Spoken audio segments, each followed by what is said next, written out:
Attack on Titan एक ऐसा show जिसने इन 10 सालों में एनिमे इंडस्ट्री को ये बता दिया है कि वो ऐसा कुछ दोबारा कभी क्रिएट नहीं कर सकते हैं। इस शो ने कुछ ऐसे स्टैंडर्ड्स सेट किए हैं कि देखने वाला इस नेक्स्ट लेवल फिक्शन की गहराई में ऐसे खो जाए कि कभी बाहर ही ना आए। I have no words to explain it to you at how much extend it keep rising about every anime plot you have ever seen. इस बात में कोई शक नहीं है कि अटैक ऑन टाइटन ने one of the biggest plot twist के साथ हम ऑडियंस को काफी सारी मिस्ट्रीज और इंटरप्रिटेशन के साथ छोड़ दिया है। और अभी जो ये शो पूरी तरह से कंक्लूजन के साथ एंड हो चुका है, we can actually talk about the themes and mysteries revolving around this show. One of the biggest mystery of Attack on Titan, या मैं कहूँ the only biggest mystery of Attack on Titan, the time paradox.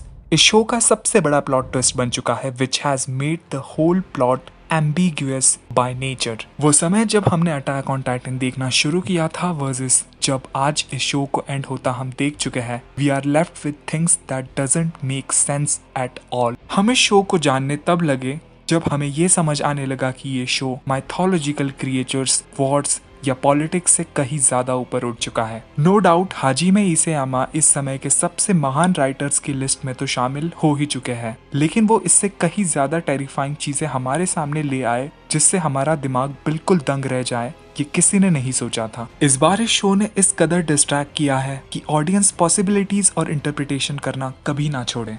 Attack on Titan हमेशा से plot को twist करते आ रहा है, लेकिन इस बार it has crossed several miles beyond our imaginations. तो जैसा कि मैं कह रहा था, टाइम पैराडॉक्स, आप में से काफी लोग ये समझ ही चुके होंगे कि आपके इंटरप्रिटेशन फिलहाल किन पॉइंट्स पर आकर रुके हैं। To understand this time paradox, हमें गौर से उन सभी इवेंट्स को समझना होगा। We have to go through the whole series of events from the point it all started. Attack on Titan की इनिशियल स्टोरी लाइन शुरू होती है दीवारों के बीच, and as the story gradually progresses हमें समझ आता है कि इनकी वर्ल्ड बिल्डिंग कितनी अलग है। जो स्टोरी हम अटैक ऑन टाइटन की देखते आ रहे हैं, that story is not at all linear, it's loop. एक ऐसा लूप जिसे समझने के लिए हमें कई सारी पॉसिबिलिटीज को कंसिडर करना होगा, तभी हम क्रैक कर पाएंगे इस नेवर एंडिंग पैराडॉक्स को। टाइम पैराडॉक्स कुछ ऐसी कॉन्ट्राडिक्टरी सिचुएशन की बात करता है जो बिल्कुल ही सेंस नहीं बनाती हो और क्वांटम फिजिक्स की लॉ की नजर में बिल्कुल ही अनएक्सेप्टेबल हो। नाउ आप ये सोचेंगे कि कहाँ ये क्वांटम फिजिक्स और कॉस्मोस की बात को ले जाया जा रहा है। वेल, घबराइए नहीं, आज इस वीडियो में आगे हम इस चीज पर डिटेल में बात करेंगे।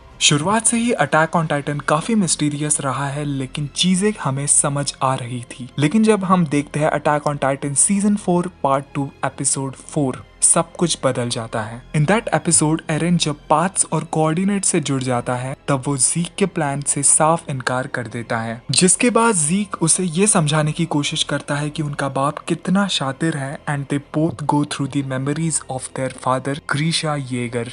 एक बात पर आप गौर करें कि एरन उन मेमोरीज को अपने मर्जी से नहीं देखता है। जीक अपने पॉइंट को प्रूव कराने के लिए कि कैसे उनके डैड ने उनको मैनिपुलेट किया, उनको टूल्स की तरह यूज किया, ये वो दिखाना चाहता था। एरन और जीक एक मेमोरी ट्रिप पर जाते हैं जहां वो एक एक करके उन सारी मेमोरीज को देखते हैं जो एरन के जन्म से लेकर उस पार्ट तक जहां ग्रीशा फ्रीदा और रॉयल फैमिली को नष्ट कर फाउंडिंग टाइटन की ताकत को हथियाता है। वो सब एरन और जीक देखते हैं, लेकिन उस समय एरन एक ऐसी चीज कर जाता है which makes us question the whole history.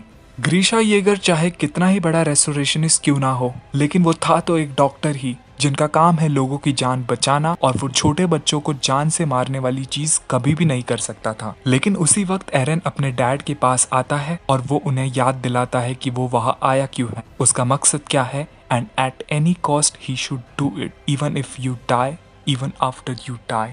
This defined the paradox in a single line. और उसके बाद हम सब जानते हैं क्या हुआ। ग्रीशा destroyed everyone. So basically ये समझने के लिए कि कैसे ग्रीशा येगर ने अपने प्लान्स को अंजाम दिया, वो पास्ट मेमोरीज में ट्रैवल करते हैं only to find out that Eren was the one who made ग्रीशा make out the plan successfully. जो कुछ भी हो रहा था, जीक उसे बिल्कुल समझ नहीं पा रहा था। आप लोग भी नहीं समझे होंगे इसे। Let me clear it to you. इस चीज को कहते हैं प्रीडेस्टिनेशन पैराडॉक्स। एक ऐसी सिचुएशन जहाँ प्रेजेंट को समझने या बदलने की चाहत रखने वाला टाइम में पीछे जाकर खुद उस पास्ट इवेंट का हिस्सा बन जाता है जो एक्चुअल में एक प्रेजेंट ऑलरेडी बना हुआ है। और इसे पैराडॉक्स कहे जाने की वजह यही है कि प्रेजेंट और पास्ट दोनों एक दूसरे की एक्शन के लिए जिम्मेदार है एट द फर्स्ट प्लेस। जो कि पॉसिबल है ही नहीं। एक एग्जाम्पल ले लेते हैं, आपके घर में ऑयल लैम्प के टूटने से आग लग जाती है और घर जल के राख बन जाता है। आप टाइम ट्रेवल करते हैं उसे रोकने के लिए। आप घर जलने से पहले वाले समय में आते हैं और आप उस लैम्प को टूटने से प्रिवेंट करने की कोशिश करते हो एंड बूम, वो लैम्प टूट जाता है और पूरे घर में आग लग जाती है। तो जिस आग को लगने से बचाने के लिए आप टाइम ट्रैवल किए हो, वो आग असल में आप ही की वजह से लगी है। एंड दैट सेज कि ये सब बिल्कुल ही सेंस नहीं बनाता है। Originally speaking, every action has a reason behind it, but in the case of predestination paradox, every reason has a action behind it which has a reason behind it and so on. Past और present एक साथ loop हो जाना, it doesn't make sense, right? ये सब जो हो रहा है वो सिर्फ और सिर्फ फाउंडिंग टाइटन और कोऑर्डिनेट्स की असली ताकत के इस्तेमाल से पॉसिबल हुआ है। इसे समझने के लिए हमें फाउंडिंग टाइटन की कंडीशंस को समझना होगा। ग्रीशा येगर की मेमोरीज देख हमें ये पता चलता है कि attack Titan Shingeki no Kyojin has a unique ability. Attack Titan future memories देख सकता है, अपने फ्यूचर इनहेरिटर की। It should be noted that attack Titan future नहीं देख सकता, वो सिर्फ अपने फ्यूचर इनहेरिटर की मेमोरी देख सकता है। ग्रीशा के मुताबिक अटैक टाइटन की मदद से ही उसे उन मेमोरीज ने गाइड किया है। सदियों से अटैक टाइटन किसी के कंट्रोल में नहीं रहा है, कोई उसका मालिक नहीं है, कोई उस पर अपना हक नहीं जता सकता। यही वजह है कि ये ताकत सेल्फ राइचियस किंग का विरोध करती रही और अंत में उन्हीं के विनाश का कारण बना अटैक टाइटन। और वो मेमोरीज जो ग्रीशा को गाइड किए जा रही थी, जो उसे उसके प्लान को अंजाम देने के लिए तैयार कर रही थी,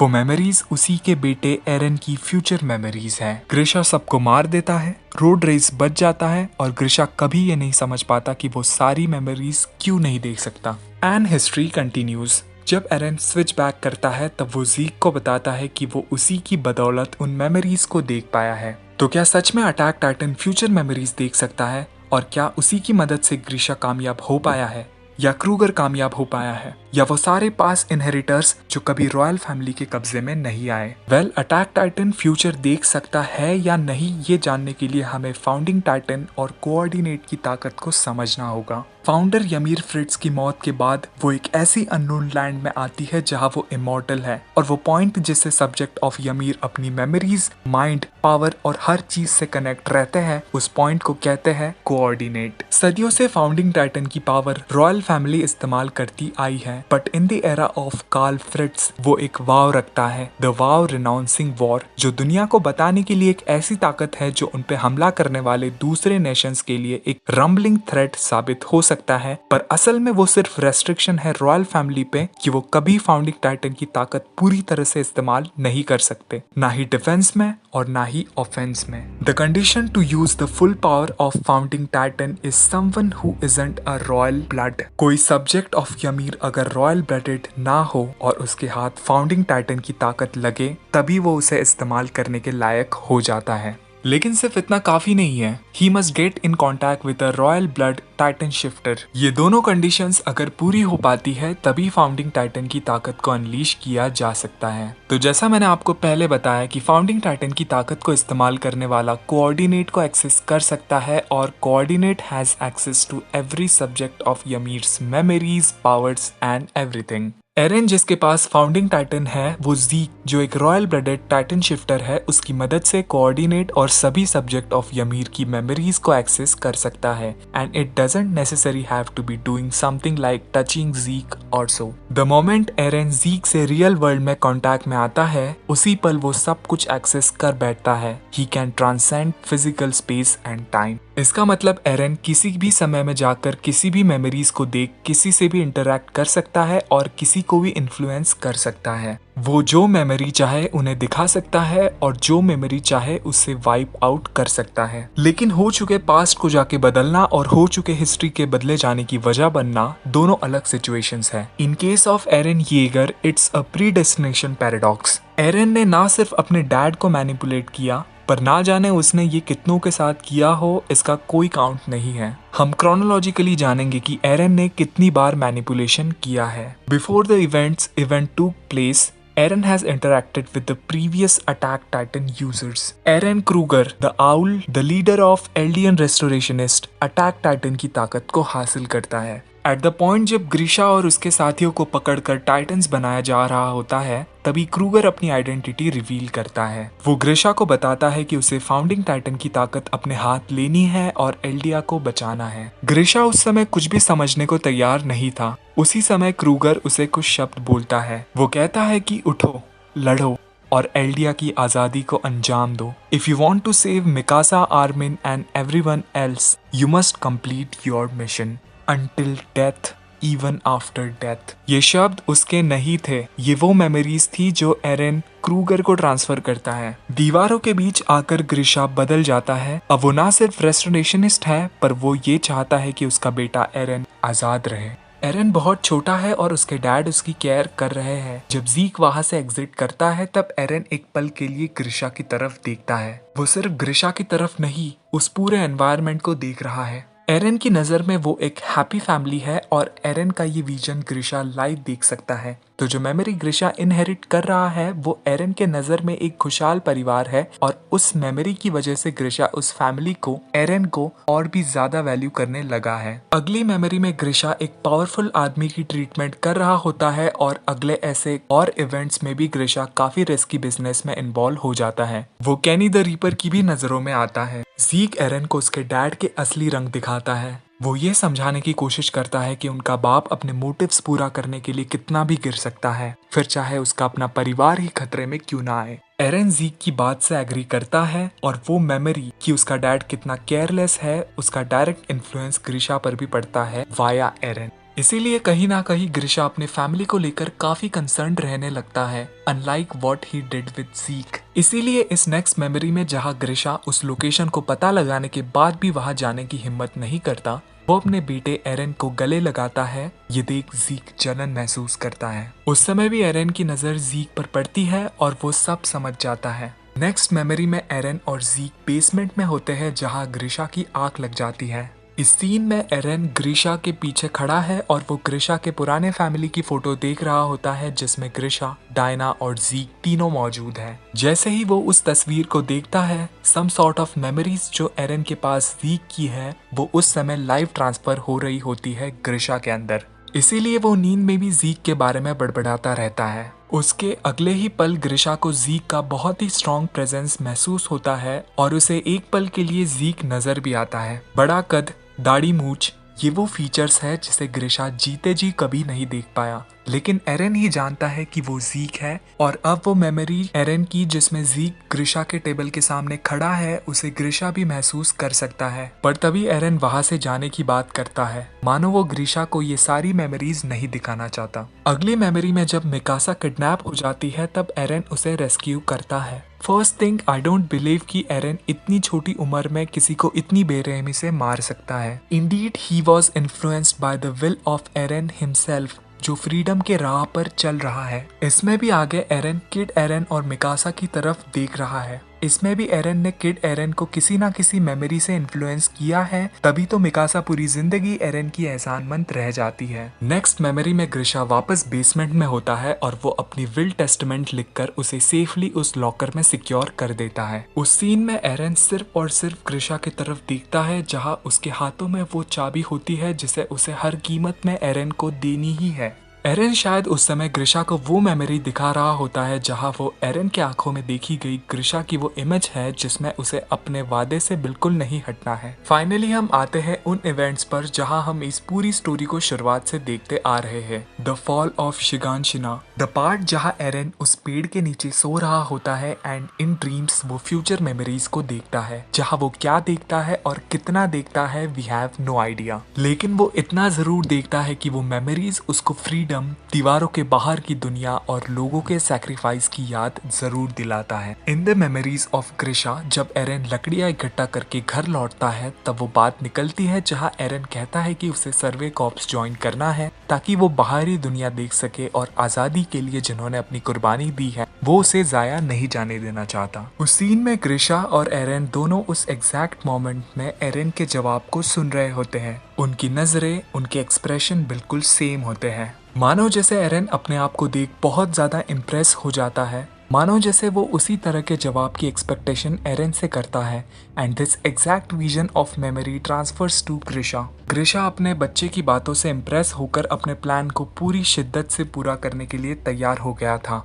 इट वॉज ऑल नेसेसरी। अगर किड एरन इन्फ्लुएंस होकर नहीं जाता तो ग्रिशा उस ड्राइविंग फोर्स के साथ अपने मिशन पर नहीं निकलता और उस पर्टिकुलर दिन वो होना बेहद जरूरी था। It was the day when the walls are finally going to get destroyed by the titans. जब ग्रिशा घर से बाहर निकल ही रहा होता है तब वो अगेन फ्यूचर एरन की तरफ देखकर वो प्रॉमिस करता है। वो एरन को नहीं देख सकता पर एरन का विजन उसे हमेशा अपनी कमिटमेंट की इमेज को दिखाते रहता है। Eren has to make it to the basement. बाहरी दुनिया की एकमात्र जानकारी जो पैराडीज को होनी चाहिए उस बेसमेंट लॉकर में सिक्योर है। एरन उसे लिए बगैर नहीं जा सकता। जब ग्रिशा अंडरग्राउंड चैपल पहुंचता है तब वो फ्रीदा और रॉयल फैमिली के सामने जाकर उनसे विनती करता है कि वो उसकी फैमिली और सभी लोगों को बचा ले। ऑब्वियसली फ्रीदा कार्ल फ्रिट्ज के वाव के अंडर कुछ नहीं कर सकती थी। ग्रिशा उनसे कहता ही रहता है और वो उसका एक नहीं सुनते। जब ज़ीक का ध्यान एरन पर पड़ता है तब वो शॉक रह जाता है एरन को देखकर, जो बहुत ही ज्यादा गुस्से में दिखाई पड़ता है।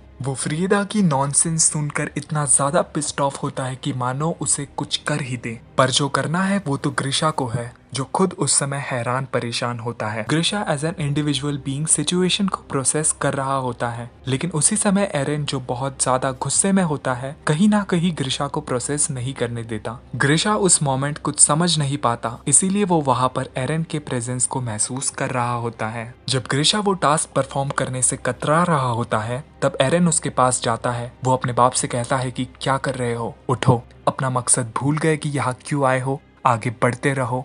Even if it kills you, even after it kills you, you started this story, didn't you? एरन ना ही सिर्फ उससे इंटरैक्ट करता है पर साथ ही उसके बहन की मौत, डायना, उसके साथी और क्रूगर, इन सब की मेमोरीज एक साथ फ्लैश कराता है। और फिर क्या होता है आप जानते ही हो। Memories are strongest form of emotions. जो ग्रिशा रॉयल फैमिली को मारने से कतरा रहा होता है वो उन मेमोरीज से ग्रिशा को इतना जबरदस्त इन्फ्लुएंस करता है कि वो सबका कत्ल कर देता है। सो कोऑर्डिनेट से जुड़ने के बाद एरन जब फाउंडिंग टाइटन की पूरी ताकत हासिल करता है तब वो सबको मेमोरीज दिखाने की एबिलिटी तो हासिल करता ही है, लेकिन जिस मोमेंट वो ज़ीक के साथ मेमोरी ट्रिप करता है तब वो एक्चुअल में नई मेमोरीज क्रिएट कर रहा होता है। ग्रिशा इन मैनिपुलेशंस के बाद भी सेल्फ डाउट में रहता है। वो सब कुछ एरन के कहने पर करता है। वो उससे ये तक पूछता है कि क्या वो खुश है, क्या इससे एल्डिया का भला हो सकता है। ग्रिशा से निकलने वाली वो बातें सीधी तौर पर यही हमें बताती है कि ग्रिशा ये सब करके खुश नहीं है। अगेन ये वाले सीन में एरन ज़ीक के अपोजिट में खड़ा है। एरन वही विजन जिसमें वो ज़ीक को देख पा रहा है उसे ग्रिशा को दिखाता है और वहां पर ग्रिशा अपने बेटे ज़ीक को देख इमोशनल हो जाता है। वो उसके पास आकर उससे गले लगाता है, लेकिन क्या ऐसा सच में पॉसिबल है? वेल एक्चुअल में देखने जाए तो ग्रिशा एक मेमोरी को देख रहा है एंड इफ एरन के नजरों में वो ज़ीक से गले मिल रहा है तो वो सिर्फ ग्रिशा का वहम है। उस जगह पर ग्रिशा के अलावा और कोई नहीं है और यही सेम उस वक्त भी होता है जहाँ एरन ग्रिशा के कंधे पर हाथ रखकर उससे इंटरैक्ट करता है। Everything were just memories. और मेमोरीज की खास बात यही है कि एरन जब चाहे तब मेमोरीज दिखा सकता है और जब चाहे उन्हें भुला दे सकता है। तो अगर वो मेमोरी वाइप आउट हो भी जाती है तब भी उसका इम्पैक्ट रहता है and that's what manipulation is. ग्रिशा अब तक जो कुछ भी कर रहा था वो सब उन मेमोरीज के इन्फ्लुएंस में आकर ही कर रहा था। इसीलिए जब उसे कुछ चंद मेमोरीज याद आने लगती है, जैसे दीवार का टूटना, वो दिन जब ये घटना होना, कार्ला खतरे में होना, उसे कुछ भी क्लियरली याद नहीं होता और ना ही उसने पूरी मेमोरीज देखी है। इनफैक्ट ग्रिशा ने एरन की सबसे भयानक मेमोरी भी देख ली है, the rambling. At this point ग्रिशा एक रेस्टोरेशनिस्ट की तरह नहीं बल्कि एक इंसान की तरह सोचता है। इसीलिए वो ज़ीक से कहता है कि वो एरन को रोके। हालांकि उसे पता है ज़ीक नहीं जीत सकता but still he have to stop Eren. और ये वो सारी मेमोरीज है जो एरन 4 साल पहले ही देख चुका होता है bye touching Historia. This is what he make happen. Eren Yeager, the man who transcended time.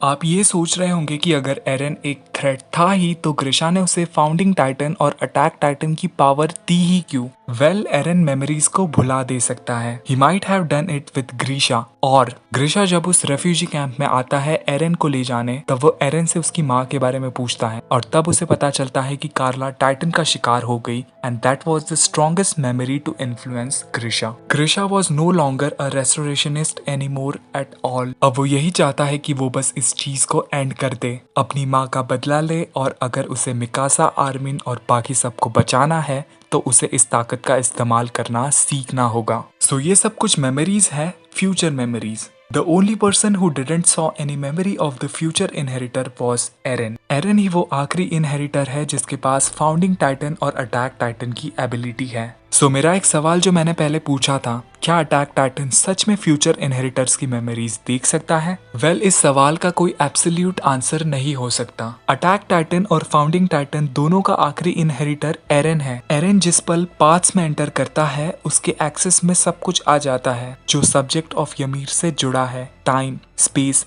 Memories, everything. तो जिस मोमेंट एरन कोऑर्डिनेट से जुड़ता है उसी मोमेंट वो कुछ भी मैनिपुलेट कर सकता है। ओरिजिनली टाइम और मेमोरीज को ट्रांसफर और प्रोजेक्ट करना ये फाउंडिंग टाइटन की एबिलिटी से पॉसिबल होता है। तो अगर एरन पास इनहेरिटर्स की मेमोरीज से कनेक्ट होता है तब एट द सेम टाइम वो सारे past inheritor way back 2000 years ago Eren से at the same time memories को रिसीव कर सकते हैं। और चूंकि in the realm of path time is constant, Eran infinite amount of time spend करके हिस्ट्री में छेड़छाड़ कर सकता है। यही वजह है कि एरन ने कभी अटैक टाइटन को स्पेशली किसी मार्लियन या रॉयल फैमिली के हाथ नहीं आने दिया। अटैक टाइटन के इनहेरिटर को हमेशा से मेमोरीज गाइड करती आ रही है एंड वो मेमोरीज उन्हें सिर्फ एक राह पर चलने को कहती है, द पाथ ऑफ फ्रीडम। इसीलिए अटैक टाइटन की यूजर्स को लगता था कि वो फ्यूचर देख सकते हैं। वो ये नहीं जानते थे कि वो पावर एक्चुअल में फाउंडिंग टाइटन की ताकत है। तो आप ये समझ ही चुके होंगे कि आखिर अटैक टाइटन फ्यूचर इनहेरिटर्स की मेमोरीज कैसे देख सकता है। But that arises another question, अगर अटैक टाइटन की मेमोरीज पास्ट में ट्रेवल हो रही है तो फाउंडिंग टाइटन की भी होनी चाहिए, क्योंकि सब जा तो एक ही चैनल से रहा है। देयर इज अ पॉसिबिलिटी कि फाउंडिंग टाइटन के इनहेरिटर्स भी फ्यूचर मेमोरीज देख पाते हो,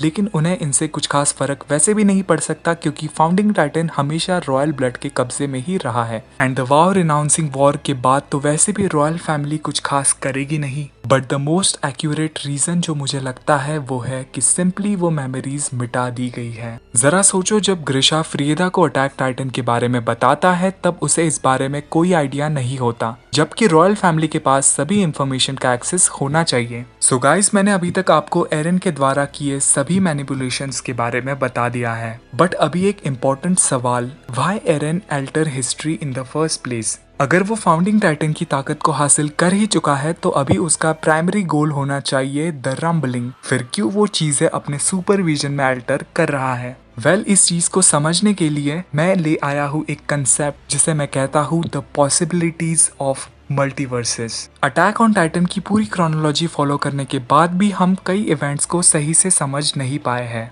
एरन जब आर्मिन से इंटरैक्ट कर रहा होता है तब वो उसे कुछ बताता है। वो उसे फाउंडिंग टाइटन के बारे में बताता है कि फाउंडिंग टाइटन के लिए किसी तरह का पास्ट या प्रेजेंट नहीं होता, दे ऑल एग्जिस्ट साइमल्टेनियसली। एरन के मुताबिक जब वो फाउंडिंग टाइटन की पूरी ताकत पर अपना नियंत्रण बना लेता है तब उसके एक्सेस में सब कुछ होता है, past memories, present memories, everything. That means कि एरन हर पॉसिबिलिटी को देख चुका है and the best possibility to end everything was to make everything happen just like Eren wanted। पर उसके लिए तो एरन को हर पॉसिबिलिटी पता चाहिए, उसके लिए तो उसे मेमोरीज को अल्टर करके देखते रहना होगा और यही से मल्टीवर्स की पॉसिबिलिटी अराइज होती है। अगर आपको याद होगा, एरन आर्मिन से जब कॉन्वर्सेशन कर रहा होता है तब वो अपने सारे एक्शंस और मोटिव उसे बता देता है and he tells him a very sensitive information जिस पर आपने गौर किया या नहीं, आई डोंट नो। एरन कहता है कि उस दिन जिस दिन दीवार टूटी उस दिन बर्टोल्ड खाया नहीं जाना चाहिए था, इसीलिए उसने डायना फ्रिट्ज टाइटन को अपनी माँ की तरफ भेजा। आखिर क्यों? लोगों का मानना है to make Eren feel hatred enough to kill titans and work hard toward his goal, blah blah whatever, जो कि एक तरह से सही है भी। पर जरा सोचो कि अगर उस दिन वो टाइटन बर्टोल्ड को खाती तो क्या होता। Diana Fritz is a royal blooded Titan, अगर वो बर्टोल्ट को खाएगी तो वो एक रॉयल ब्लडेड टाइटन शिफ्टर बन जाएगी, बिल्कुल उसके बेटे ज़ीक की तरह, और वो दीवारों में एक आम इंसान की तरह ही इन्वेड कर जाती। Now we all know Dina Fritz एक रेस्टोरेशनिस्ट थी। वो अंदर ग्रिशा से मिलती, जो उसी दिन फाउंडिंग टाइटन को चुरा कर वापस लौट आता है, and they might have plotted something. ग्रिशा के पास वक्त कम था, वो एरन को टाइटन पास ऑन करवा देता और डायना फाउंडिंग की ताकत से कुछ और गड़बड़ करती। और क्योंकि उसके दुश्मन सिर्फ मार्लेयंस थे, मार्ले पर अगर वो किसी तरह का हमला करवाती तो पूरी दुनिया पैराडीज के साथ जंग छेड़ देती, and it would have created another unusual chaos जो एरन कभी नहीं चाहता कि हो। और एरन शायद किसी और टाइमलाइन में ये एक्सपीरियंस कर चुका है, that's why he Altered history. उसके मुताबिक डायना ही नहीं बल्कि सारे रॉयल ब्लड लाइन होल्डर्स एक थ्रेट है, इसीलिए इसे अवॉइड करने के लिए उसने डायना को बर्टोल्ट से दूर भेजा। और ग्रिशा, जिसे सिर्फ फ्रीदा को मारने में कोई हिचकिचाहट नहीं होती, he manipulated Grisha to not only kill Frieda but every family member. उसने ग्रिशा को सबको मारने के लिए कहा, लेकिन रॉड रईस कैसे बच गया? क्या इसीलिए क्योंकि वो अपनी जान बचा के भागा था? जी नहीं, रोड रेस का जिंदा रहना जरूरी था ताकि वो हिस्टोरिया को सेफ रख सके, not just because she is going to get in contact with Eren, but वो एरन की अच्छी दोस्त भी है और एरन सदियों से चले आ रहे कन्फ्लिक्ट में हिस्टोरिया को नहीं झोंकना चाहता था। That's why Rod Reiss was paired. अब एरन का प्लान सक्सेसफुल तो रहा, लेकिन पूरी रंबलिंग करने के बाद भी ymir आजाद नहीं हुई क्योंकि एरन जिंदा रह गया, क्योंकि मिकासा ने उसे मारा ही नहीं। मिकासा ने उसे मारा नहीं क्योंकि उसे किडनैप होने पर एरन वहां उसे बचाने आया नहीं। इवन इफ मिकासा वहां से किसी तरह से बच गई होगी, तब भी एरन और मिकासा के बीच काफी कुछ नॉर्मल ही रहा होगा। तो एरन को रियलाइज हो गया कि ymir फ्रिट्ज, जो किंग फ्रिट्ज के प्यार में इतना ज्यादा फंस चुकी है कि वो मानसिक रूप से उसकी गुलाम बन गई है। एंड दैट्स द रीजन कि हम जो ओरिजिनल स्टोरी देखते आए हैं वो बिल्कुल ही नई टाइमलाइन पर बेस्ड है, जहां एरन किड एरन को मैनिपुलेट करता है to kill the abductors and save Mikasa to make her love Eren. Mikasa should be an example for ymir to end her suffering by the toxic king. Eren जब prison break करके Mikasa और Armin को confront करता है, तब भी वो यही सब कहता है। उसने भले ही मिकासा को प्रोवोक करने के लिए बोला होगा, बट जो बोला वो तो सही ही था। He hates people who aren't free, क्योंकि उन्हें स्लेव बनकर सिर्फ आदेश का पालन करना आता है, भले ही वो फिजिकली कितने भी स्ट्रॉन्ग क्यों ना हो। यही एरन का गोल था, to end the suffering of ymir, जिससे वो आज़ाद होना चाहती थी 2000 years ago।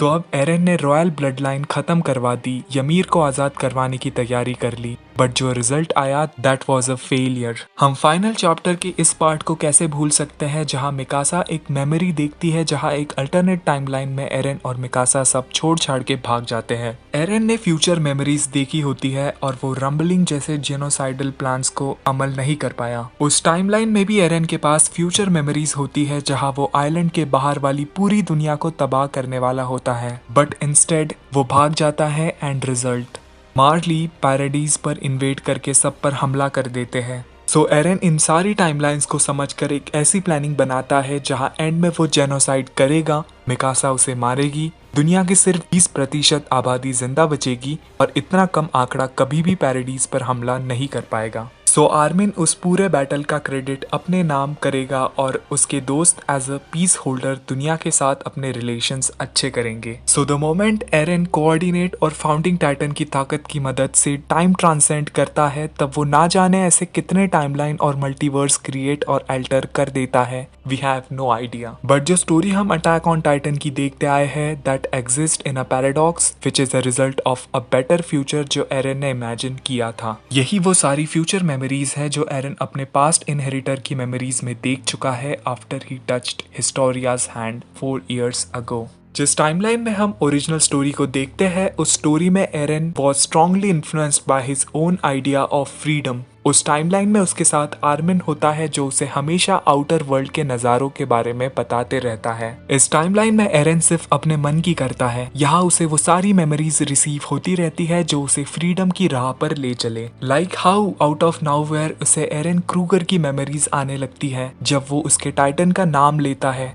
चाहे कितनी भी टेरिफाइंग मेमोरीज आती रही, उसे डराती रही, पर इस टाइम वो पीछे नहीं हटा, कहीं भागा नहीं, वो आगे बढ़ता रहा। इट वॉज ऑलरेडी डिटरमाइंड, जो होना है होकर ही रहता है। एरन मस्ट अचीव हिज फ्रीडम चाहे उसकी किस्मत में वो खून से ही क्यों ना लिखा हो। अगर एरन के हाथ कोऑर्डिनेट और फाउंडिंग टाइटन की ताकत आ ही चुकी थी तो वो सारी परेशानियां उसके पैदा होने से पहले ही फिक्स कर सकता था। तो एरन ने ऐसा किया क्यों नहीं? अगर वो अपने दोस्तों का भला सोचता ही था तो साशा और हांजी और वो सारे पैराडीज के लोग मारे क्यों गए? ये सारी परेशानियां वो किंग फ्रिट्ज और रॉयल फैमिली को मैनिपुलेट करके भी खत्म कर ही सकता था। एरन का मकसद परफेक्शन हासिल करना नहीं था। एरन अगर पास्ट में बहुत पीछे छेड़छाड़ करता तो शायद वो एक अलग बटरफ्लाई इफेक्ट क्रिएट करता और प्रेजेंट ड्रास्टिकली चेंज हो जाता। एरन ने सिर्फ उन्हीं फैक्टर्स को मैनिपुलेट किया है जो एरन के बर्थ से लेकर डेथ के अराउंड का टाइम प्रॉपरली रन करे, क्योंकि at the end Eren ever since he was born he was free और वो बिल्कुल नहीं बदलता। एल्डियन हो या मार्लियन हो, उनसे उसे कोई फर्क नहीं पड़ता। The centre point of his life was the island और उसके अलावा वो कुछ और नहीं समझना चाहता था। उसने जो कहा उसने वो किया, दैट्स इट। सो दोस्तों, यही था आज का topic. There are many ways आप इस स्टोरी को इंटरप्रिटेट कर सकते हो। हाजिमे इसेयामा खुद ये चाहते थे कि वो कंक्लूजन अपने ऑडियंस पर छोड़े, and I truly admit Hajime Isayama is one of the greatest writer of one of the greatest anime ever created. So दोस्तों, आज के लिए इतना ही। ये वीडियो मेरी आज तक की सबसे बड़ी वीडियो बन गई है और मैंने सोचा भी नहीं था कि ये इतनी लंबी रहेगी। But attack Titan, future memories, time travel और फाउंडिंग टाइटन से इंटर रिलेटेड टाइम पैराडॉक्स को समझाने के लिए ये जरूरी था। इस वीडियो को बनाने में बहुत ही ज्यादा मेहनत लगी है, एडिटिंग से ज्यादा तो दिमाग की ही लगी है। सो आई रिक्वेस्ट यू कि आप इस वीडियो को अपना फुल सपोर्ट दें। वीडियो अगर पसंद आई तो इसे लाइक करें, कुछ डाउट हो तो कमेंट करें, वीडियो को जंप के शेयर करें और चैनल को सब्सक्राइब करें। हम मिलेंगे किसी और वीडियो में। Good bye.